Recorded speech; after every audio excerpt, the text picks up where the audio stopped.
Dear student, তোমরা যারা narration change করতে পারছো না তাদের জন্য আমি আমার এই ভিডিওর মাধ্যমে আজকে একটা অতি সহজ সরল নিয়ম নিয়ে এসেছি। যে নিয়মটা ফলো করলে তুমি অতি সহজে ন্যারেশন চেঞ্জ করতে পারবে। তো দেখো, এই ভিডিওটা অনেকটা বড় হতে পারে।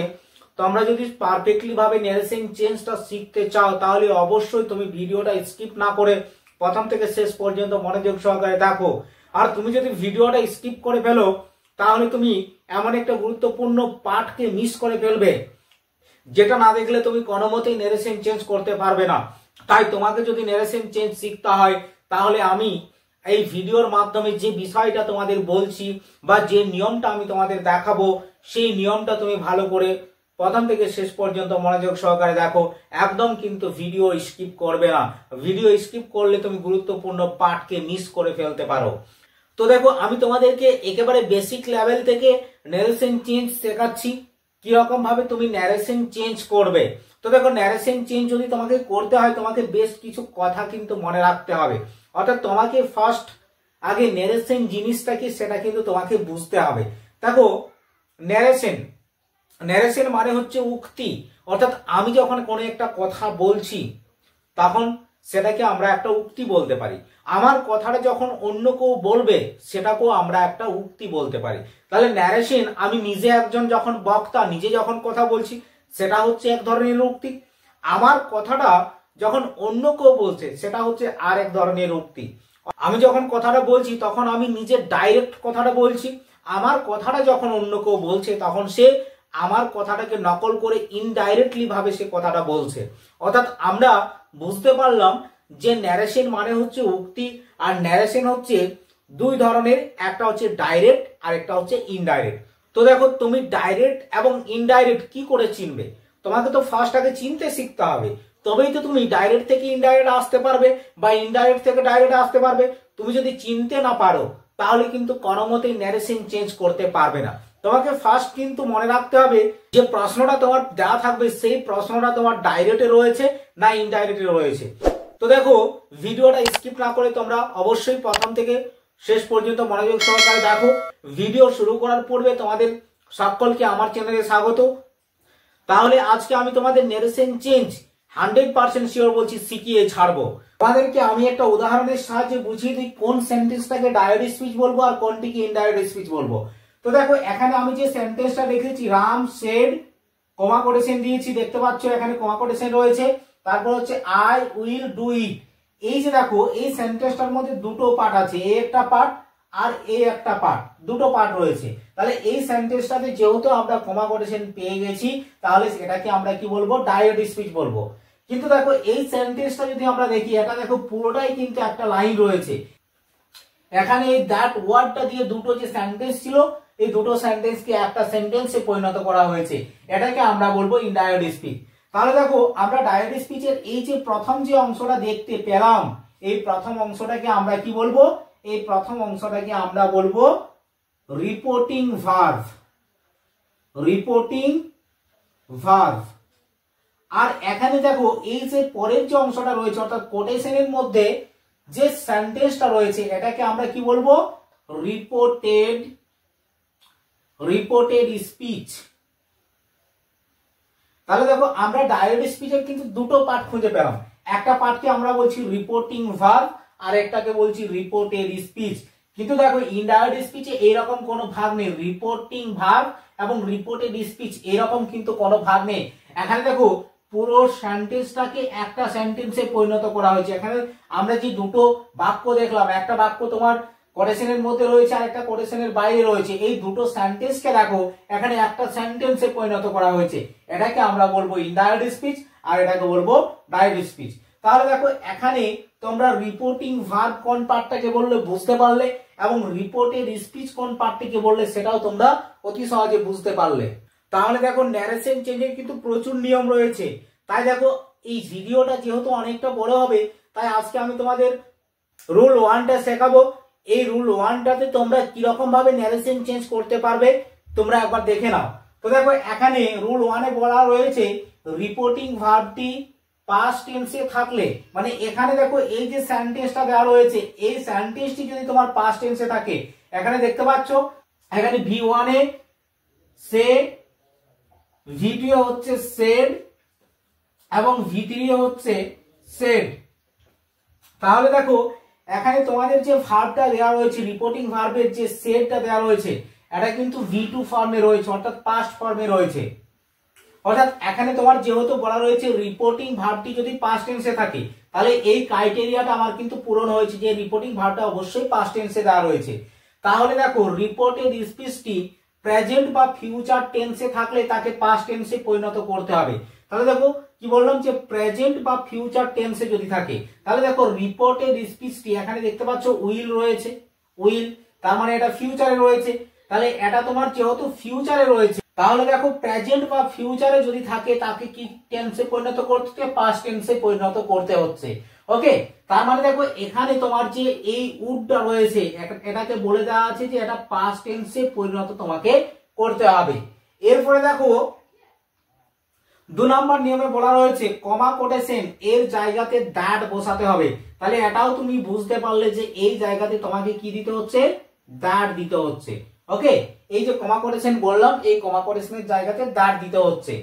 কখন দেবে না, যদি সেন্টেন্সটি স্টেটমেন্ট বাক্য হয়, অর্থাৎ সাবজেক্ট ভার্ব অবজেক্ট এই আকারে যদি সেন্টেন্সটা সাজানো থাকে। তাহলে দেখো আইটাকে আমি বলতে পারি সাবজেক্ট, উইল ডু এটাকে বলতে পারি ভার্ব, আর ইটটাকে বলবো অবজেক্ট। তার মানে সাবজেক্ট ভার্ব অবজেক্ট অর্থাৎ স্টেটমেন্ট ফর্মে দেওয়া রয়েছে, তাই এখানে দেখো তোমার অবশ্যই কিন্তু এটাতে দ্যাট হবে।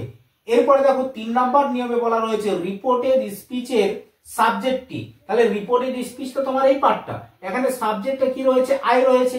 তাহলে সাবজেক্টটি রিপোর্টিং ভার্ব এর যে সাবজেক্টের সঙ্গে সম্পর্ক থাকবে তার প্রোনাউন বসাতে হবে।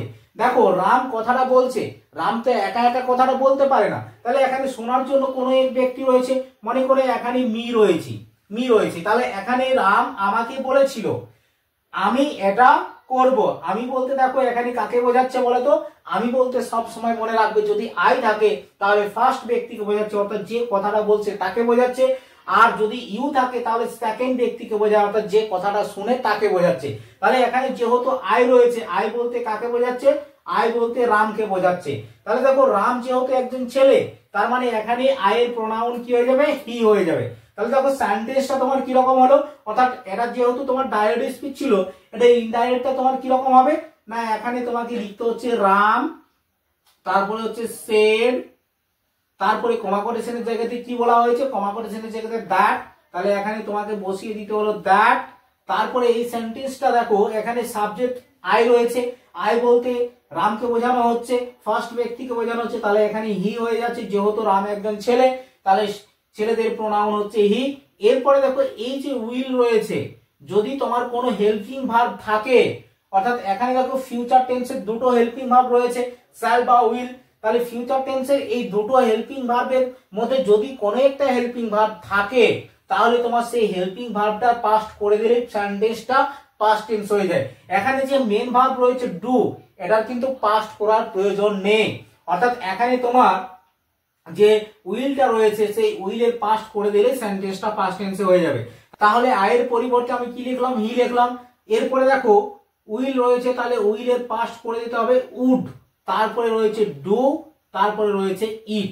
তাহলে দেখো অতি সহজে কিরকম ভাবে তুমি যদি এই রুলসটা ফলো করো, অতি সহজে কিন্তু ন্যারেশন চেঞ্জটা তুমি করতে পারবে। এরপরে দেখো আরেকটা আমি তোমাদের উদাহরণ দিয়েছি, যেহেতু এখানে আমি ফিউচার টেন্সের উদাহরণ দিয়েছি। এখানে বলা হয়েছে প্রেজেন্ট টেন্স বা ফিউচার টেন্সে যদি থাকে তাহলে তোমার পুরোটাকে পাস্ট করতে হচ্ছে, যখন রিপোর্টিং ভার্বটা পাস্ট টেন্সে থাকছে তখন। এটা কিন্তু তোমাকে মাথায় রাখতে হবে। তাহলে দেখো যেহেতু এখানে প্রেজেন্ট টেন্সের বিষয়টিও রয়েছে, তাহলে প্রেজেন্ট থাকলেও তাকে কিন্তু পাস্ট টেন্সে পরিণত করতে হবে। সেই কারণে আমি আরেকটি উদাহরণের মাধ্যমে তোমাদেরকে বুঝিয়ে দিচ্ছি, যদি রিপোর্টিং ভার্বটা প্রেজেন্ট টেন্সে থাকে তাহলে তুমি তাকে কিরকম ভাবে পাস্ট টেন্সে পরিণত করবে। তাহলে দেখো এখানে এই যে রাম সেড, এই অংশটাকে আমি কি বলছিলাম, রিপোর্টিং ভার্ব। আর এখানে দেখো আই ডু ইট, এটাকে কি বলছিলাম, রিপোর্টেড স্পিচ। তাহলে দেখো রাম কথাটা বলছে, শুনছে কে, এখানে শোনার যদি কোনো ব্যক্তি না থাকে তাহলে ভেবে নিতে হবে যে তুমি কিন্তু নিজে এখানে শুনছো, অর্থাৎ রাম তোমাকে কথাটা বলছে, তুমি কিন্তু এখানে উজ্জ রয়েছো। তাহলে দেখো এখানে রাম আমাকে বলেছিল, মানে রাম সেড টু মি, এই বিষয়টা থাকা উচিত ছিল, কিন্তু এখানে আমি দিয়েছি রাম সেড, রাম আমাকে বলেছিল আই ডু ইট, আমি এটা করি। এই যে দেখো আগের যে বিষয়টি আমরা যেমন ভাবে করলাম ঠিক সেই রকম ভাবে তোমাকে করতে হবে। যে এখানে রিপোর্টিং ভার্বটা যদি পাস্ট টেন্সে থাকে তাহলে রিপোর্টেড স্পিচটি প্রেজেন্ট বা ফিউচার টেন্সে থাকলে তাকে পাস্ট টেন্সে করতে হবে। তাহলে দেখো এখানে তোমার মেন ভার্ব কিন্তু ডু রয়েছে, তাহলে ডু এর প্রেজেন্ট ফর্ম হচ্ছে ডু, পাস্ট ফর্ম হচ্ছে ডিড, আর পাস্ট পার্টিসিপল ফর্ম হচ্ছে ডান। তাহলে এখানে দেখো তোমার যেহেতু এটাকে পাস্ট করতে হবে তার মানে এখানে তোমার ডু এর পরিবর্তে লিখে দিতে হচ্ছে ডিড। ওকে, এরপরে দেখো এখানে এই যে রিপোর্টেড স্পিচের সাবজেক্টটা রয়েছে আই, আই বলতে কাকে বোঝানো হচ্ছে? আই বলতে রামকে বোঝানো হচ্ছে, অর্থাৎ রিপোর্টিং ভার্বের যে সাবজেক্ট রয়েছে রামের সঙ্গে কিন্তু এটা সম্পর্ক রয়েছে। এখানে দেখো 3 নম্বর নিয়মে বলে দেওয়া রয়েছে যে রিপোর্টেড স্পিচের সাবজেক্টটি রিপোর্টিং ভার্বের যে সাবজেক্টের সঙ্গে সম্পর্ক থাকবে তার প্রোনাউন বসাতে হবে। তার মানে এখানে দেখো রিপোর্টেড স্পিচের সাবজেক্ট আই রয়েছে, আয়ের সঙ্গে রামের কিন্তু একটা সম্পর্ক রয়েছে, অর্থাৎ রামের প্রোনাউন এখানে তোমাকে বসিয়ে দিতে হবে। এরপরে 2 নাম্বার নিয়মে তোমার বলা রয়েছিল যে কমা কোটেশন, এই জায়গাতে যে কমা কোটেশনটা রয়েছে এই কমা কোটেশনের জায়গাতে তোমাকে দিতে হচ্ছে দ্যাট। তাহলে দেখো অ্যানসারটা কিরকম, তাহলে দেখো অ্যানসারটা কিরকম হলো, Ram said that he did it। Okay, তো দেখো অ্যানসারটা তোমাদের কিন্তু এরকম ভাবে লিখতে হবে। তাহলে এখানে তোমার রয়েছে Ram said that he did it, এই যে দেখো এটা কিন্তু আমি কিন্তু পাস্ট করে দিলাম, অর্থাৎ এখানে দেখো ডু এর পাস্ট হয়ে গেল ডিড। অর্থাৎ যখন সেন্টেন্সটা তোমার ফিউচার টেন্সে থাকবে তখন কিন্তু মনে রাখতে হবে যে হেল্পিং ভার্ব শ্যাল বা উইল থাকবে, সেই শ্যাল বা উইলের পাস্ট করে দিলে সেন্টেন্সটা পাস্ট হয়ে যাচ্ছে। আর যদি তোমার মেন ভার্ব থাকে সেটা কিন্তু প্রেজেন্ট টেন্সে যদি দেওয়া থাকে তাহলে সেই মেন ভার্বটা পাস্ট করলে সেন্টেন্সটা পাস্ট হয়ে যাচ্ছে। তো দেখো তোমরা আশা করি এই যে আজকে আমি তোমাদের রুল 1টা শেখালাম এটা তোমরা অতি সহজেই বুঝতে পারলে।